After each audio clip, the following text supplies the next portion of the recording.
Dr. Vivian Balakrishnan, Minister for Foreign Affairs and Minister in charge of the Smart Nation Initiative.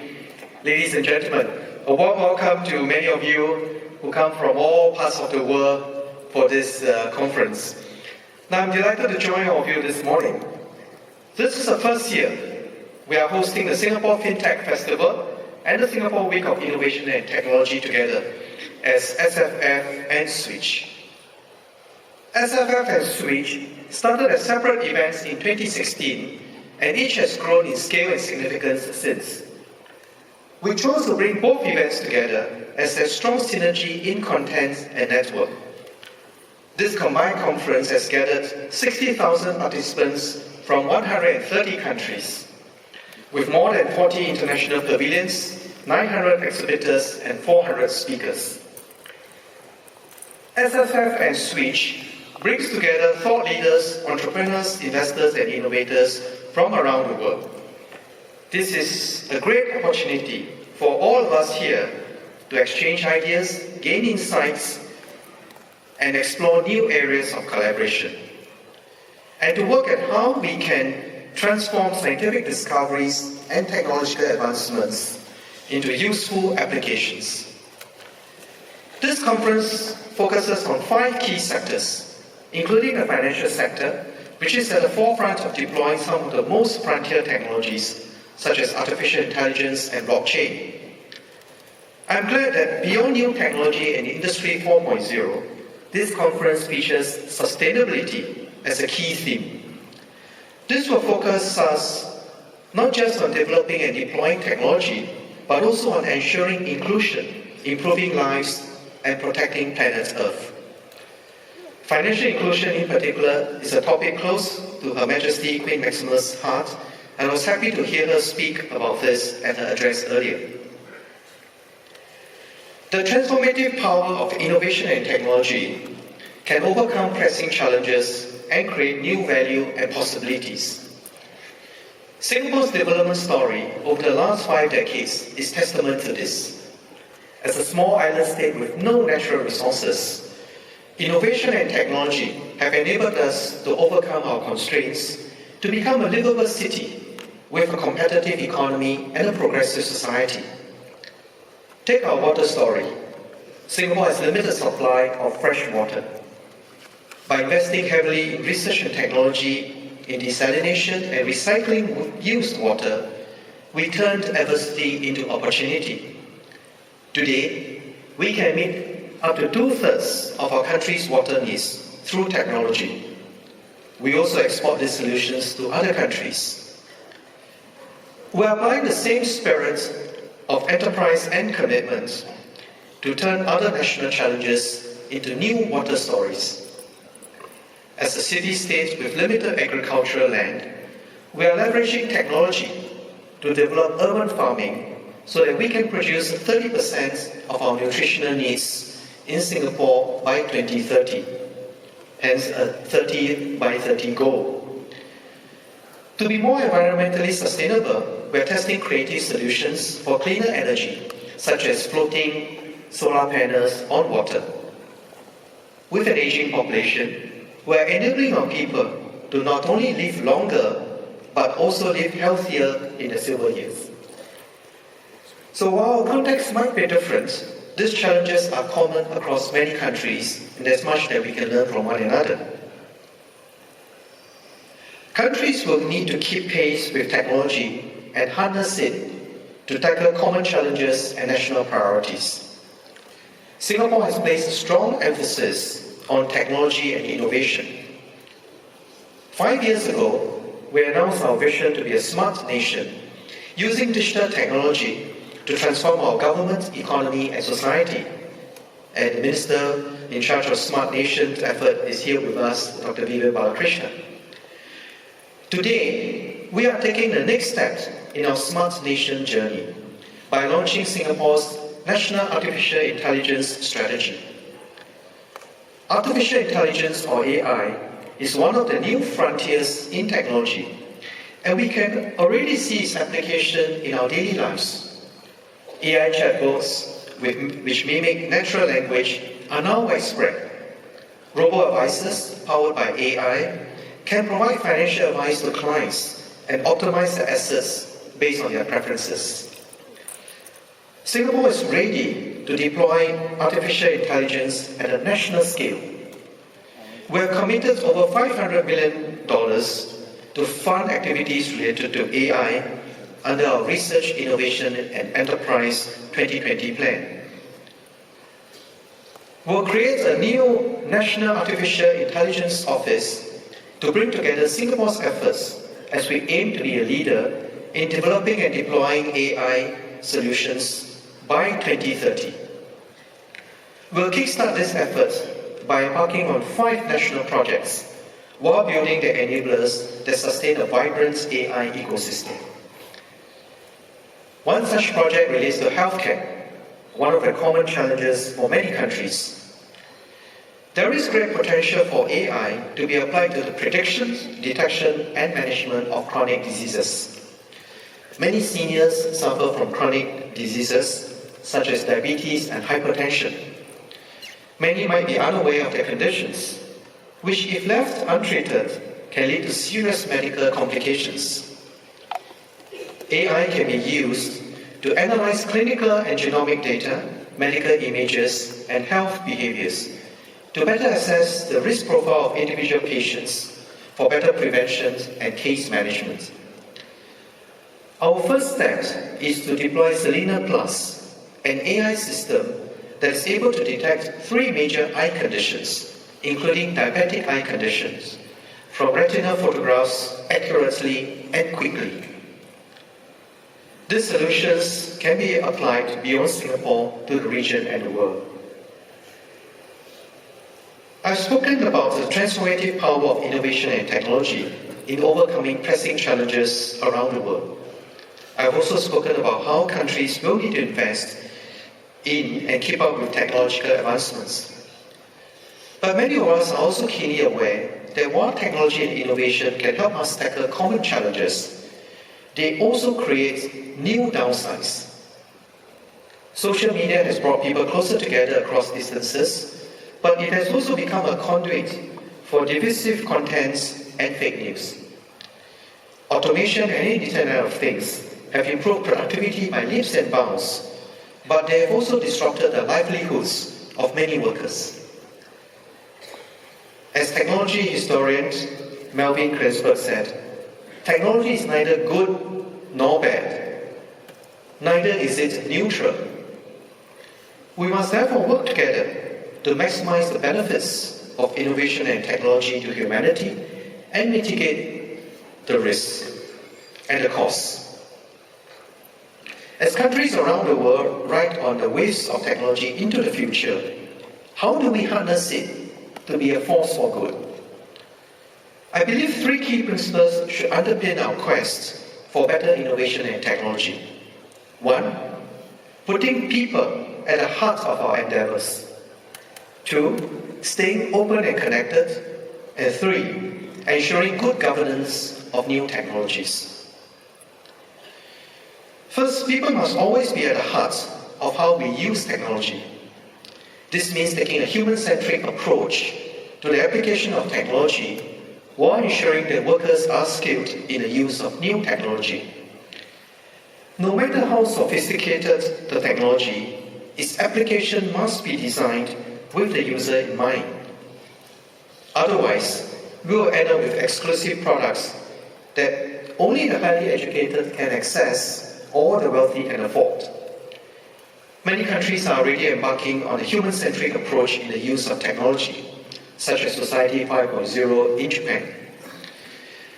And technology can improve the livelihoods of people in very significant ways. For example, fintech has enabled many developing countries to reach the unbanked, giving them access to credit and financial services that have changed their lives. In Singapore, our Smart Nation ambassadors volunteer their time to teach seniors digital skills so that they too can better connect with their loved ones and access e-services.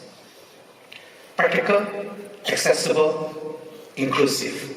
This is what it means for us to put people at the heart in the use of technology.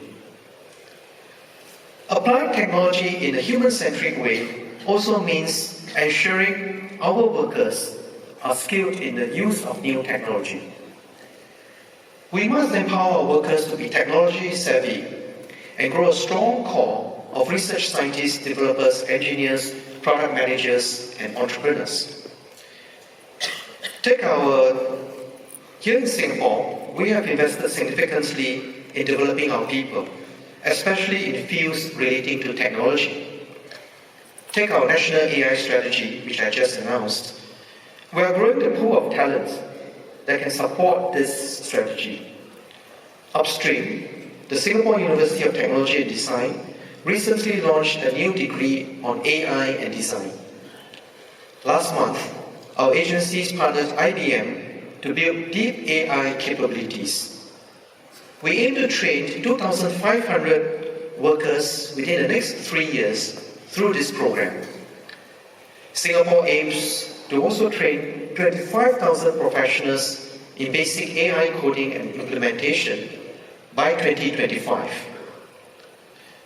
This is how Singapore seeks to put people at the heart of how we use technology, both in terms of how we apply technology and ensuring that our workers are skilled in the use of technology. Many countries around the world are also doing likewise, and we have much to learn from another. So I've spoken on how in adopting technology we need to do it in a people-centric manner. The second principle that I'd like to speak on innovation is to stay open and connected, to learn from one another and to collaborate with one another. Technology and innovation thrive in an open and connected environment. Through collaboration, we achieve more, such as when we bring the research community, industry and government, or what the Dutch term the triple helix model of innovation. And through collaborating beyond national borders, through international partnerships, to work on common challenges. Within Singapore, we will continue to strengthen the spirits of partnership and collaboration. Today, we are launching the AI Makerspace to enable smaller enterprises to jumpstart their AI journey by providing them with access to data, AI libraries, and supercomputing resources. Government agencies are also working closely with our universities, with the National University of Singapore, to set up a new research institute, the Asian Institute of Digital Finance, which will also house a FinCubator to bring fintech research ideas to market, and with the Singapore University of Technology and Design in the development of smart estates. This includes piloting a data lake, an estate-level data set, which will provide the foundation to translate AI research into use cases, such as predictive building maintenance. We are setting up a new consortium of research institutes, companies, and government agencies to develop batteries that are more sustainable. Internationally, we are committed to working together with researchers, entrepreneurs, and innovators from all over the world to develop ideas to deal with our common challenges. Through our new Open Innovation Network and expanded Open Innovation Platform, we are calling for interested partners to come forward and tackle common challenges and to source for innovative solutions in areas like sustainability and advanced manufacturing. We are also expanding our Global Innovation Alliance to a 13th city, London. London is one of the largest financial centers in the world. This expansion will enable tech enterprises and startups in the two centers to share ideas and explore opportunities for collaboration.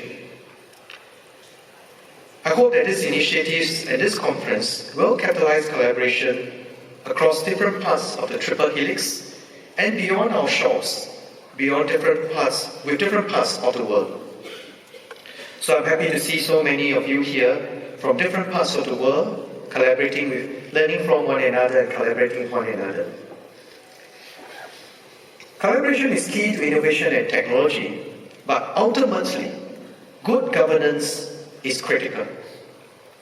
And this is the third principle that I'll be speaking on. In opening up new frontiers, such as in precision medicines and autonomous vehicles, technology and innovation open up new risks. Engineers have to ask, can it be done? While entrepreneurs and venture capitalists ask, can it make money? Now we now have to ask two more questions. Should it be done? And how should it be done? Experts in technology and governance must come together to decide how fast and how far technology should be deployed and how to do so ethically. Good governance allows us to create a safe and trusted environment that fosters innovation and technology. And this is not new. Countries come together to set international rules for the global commons, including climate change, maritime and aviation, and banking. Now we must now do the same for emerging areas such as cyberspace and artificial intelligence. There is particular urgency to do this for cyberspace. Cyber attacks on our critical infrastructure, data, and financial systems have become both more highly likely and highly damaging. And unlike conventional warfare, the targets and perpetrators are no longer confined to state actors. I'm glad that like-minded countries are coming together to establish a robust regime for cyberspace, such as the United Nations Group of Governmental Experts and Open-Ended Working Group. And in ASEAN, we have also set up a working level committee to ensure responsible state behavior in cyberspace. For artificial intelligence, we must preserve a space for innovation while defining rules to maintain accountability. Earlier this year, Singapore published Asia's first modern AI governance framework, providing readily implementable guidance to address key ethical and governance issues in AI. This week, a delegation from Singapore is presenting our human-centric approach to AI at the Paris Peace Forum. We're also doing more to support the adoption of AI in the financial sector. AI has the potential to transform financial services, but must be used in a safe and responsible manner. The Monetary Authority of Singapore is therefore working with the industry on a framework called Veritas to provide open source tools for financial institutions to ensure that their use of AI and data analytics remain fair, ethical, accountable, and transparent.